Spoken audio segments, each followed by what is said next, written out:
Okay, Assalamualaikum warahmatullahi wabarakatuh. My name is Ahmad Wakim Birasdin. My matrix number is BC253268. Okay, so today I want to exploring the science behind what happen in our kitchens every day. Okay, so for the first slide, cooking unlocks flavor, but at what cost? Okay, cooking is a transformative process while it makes our food safer and more digestible. It also creates a unique challenge.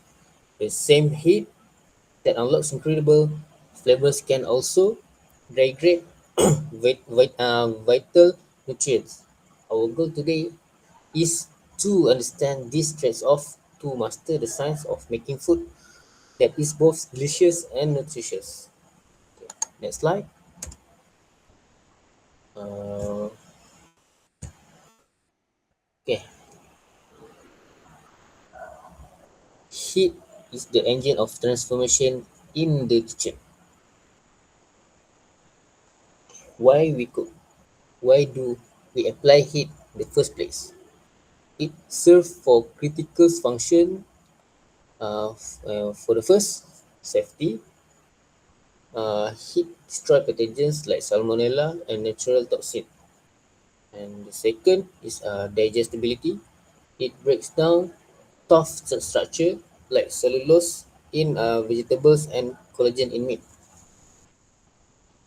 And the third is palatability. Heat triggers chemical reaction for the aroma uh, and taste the taste that we love. And finally, preservation. It destroys spoilage enzyme, extending the shelf life of our food. Next slide.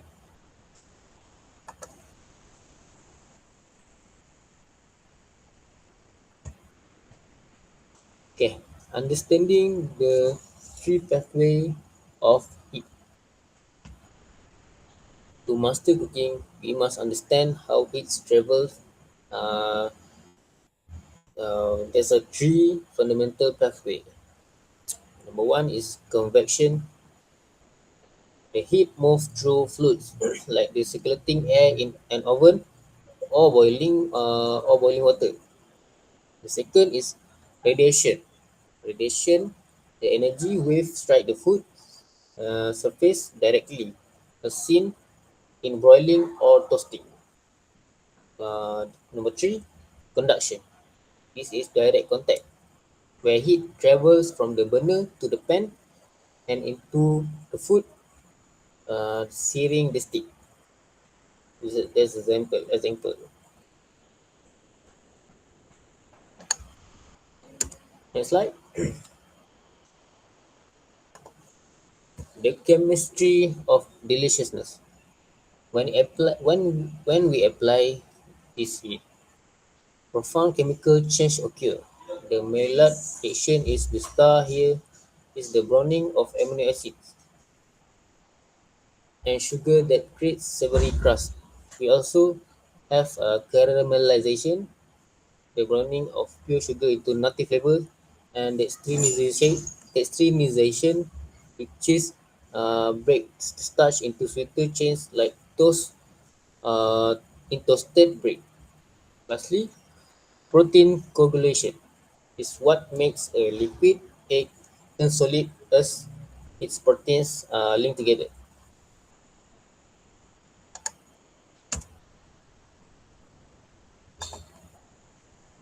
The chef toolkit, a spectrum of cooking method. We can categorize our tools into three main spectrum based on the heat medium. Moist heat, use water or steam for gentle, tender result. Second, dry heat, use air or radiation for brown surface and intense flavor. Third, frying, use hot oil for rapid cooking and that classic crisp wraps. Sorry, crisp wraps.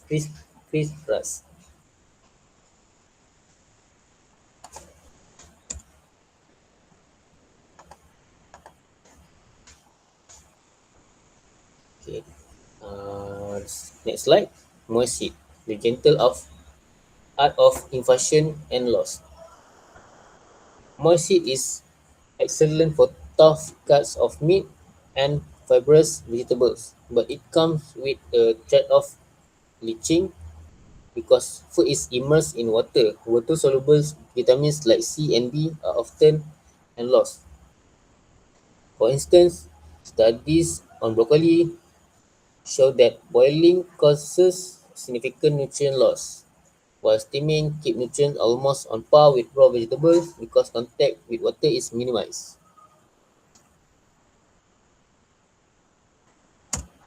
Next,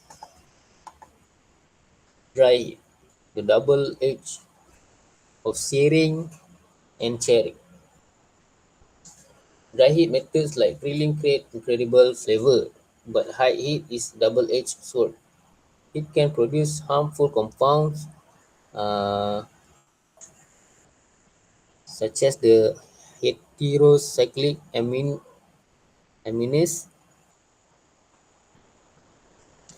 formed when meat proteins react at high temperature, and polycyclic aromatic hydrocarbons form when fat drips into flames and smoke carries them back to the food. Temperature is the key of factor.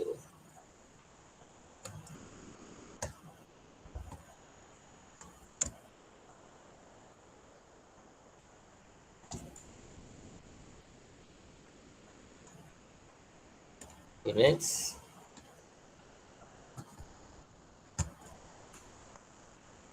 taming the flame, a playbook for safer grilling. You don't have to give up grilling, you just need a playbook for safety. First, marinade.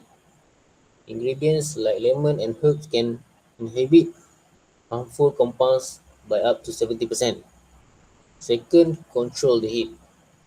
Aim for lower temperatures and avoid direct flames. Also, turn frequently to prevent charring. Trim the fat to reduce smoke and always avoid the char by not serving blackened portion.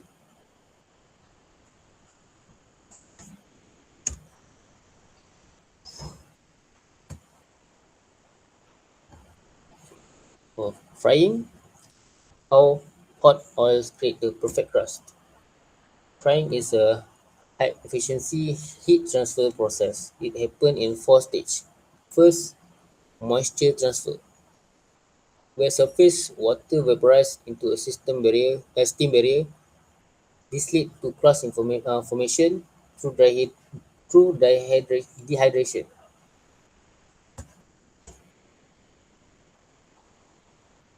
Then the fat transfer occurs. A small amounts of oil replace the lost water.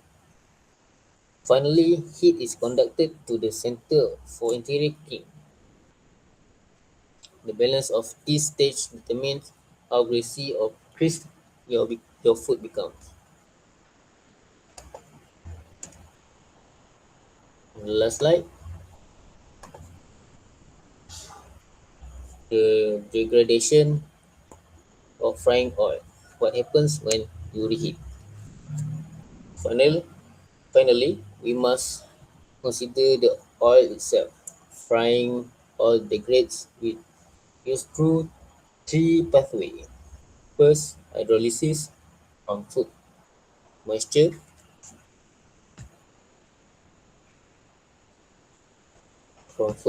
moisture, oxidation from air, and polymerization from high heat.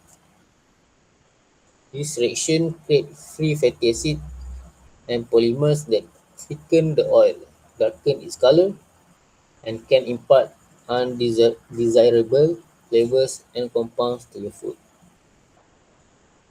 Okay, that's all from me. Thank you.